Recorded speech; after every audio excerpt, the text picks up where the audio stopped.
آهای مردم بگیرید اونو، نذارید فرار کنه. صدای مولا نصرالدین بود.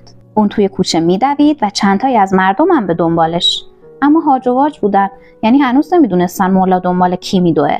هر کس از بغل دستیش میپرسید چه خبره، مولا نصرالدین دنبال کی میدوه؟ اون هم جواب میداد منم مثل تو، شاید دنبال دزده. مولا از این کوچه به اون کوچه میرفت. زنهای همسایه ها رفته بودن روی پشت بوم خونه‌شون و از اون بالا نگاهش میکردن. مولا دوباره داد زد به گمانم این زبان بسته دیوانه شده، بگیریدش. باز مردم پچ پچ میکردن. یکی میگفت فکر کنم دنبال یه آدم دیوونه است چون گفته زبان بسته. یکی دیگه میگفت نه بابا دیوونه کجا بوده، دیوونه که به این سرعت نمیدوه. مولا حسابی عرق کرده بود. شکم قلمبش بالا و پایین میرفت و نفس نفس میزد.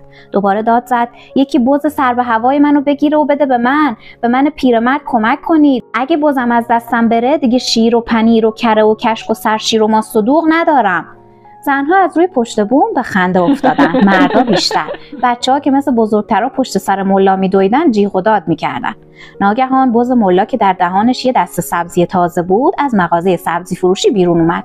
حالا سبزی فروش چوب به دستم به دنبال بز میدوید. مولا داد زد اون بز برای منه، من اون رو سالم میخوام، هر کس اونو بگیره و به من تحویل بده یه کاسه ماست جایزشه. اما بز مولا از دست این و اون فرار کرد و رفت و معلوم نشد که در کجا پنهون شده، یا کسی اونو دزدیده یا افتاده تو آب رودخونه. خلاصه معلوم نشد چه بلایی سرش اومد. مولا دست از پا درازتر به طرف خونه برگشت، با لبی آویزون، با چشمای غمگین و کمری دولا. مردمم به دنبالش راه افتادن تا دلداریش بدن. دم در خونه مولا بهشون نگاه کرد و با غصه گفت دست شما درد نکنه، خدا خیرتون بده. اگه یه روزی بزتون گم شد جبران میکنم و دنبالش میدوام. خدا حافظ همگی شما. اما اونها مثل مجسمه ایستادن و بر نگاش کردن. مولا که دید اونها از رو نمیرن خواست سرشون داد بزنه، ولی به خودش گفت نه، اگه داد بزنم ممکنه دیگه به کمکم نیان. یه تعارف خشک و خالی کرد و گفت بفرمایید منزل. همشون گفتن به روی چشم، تعارف مولا رو نباید رد کرد.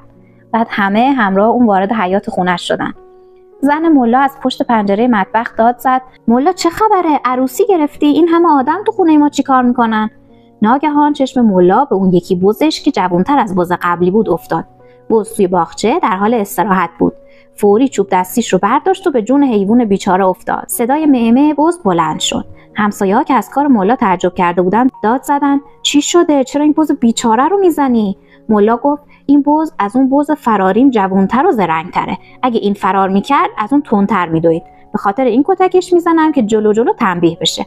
مردم نشستن و بلند به کارش خندیدن. اگه لحظه خنده به لبتون اومد کانال رو سابسکرایب کنید و این حمایت به ظاهر کوچیک اما در واقع بزرگ رو از من دریغ نکنید.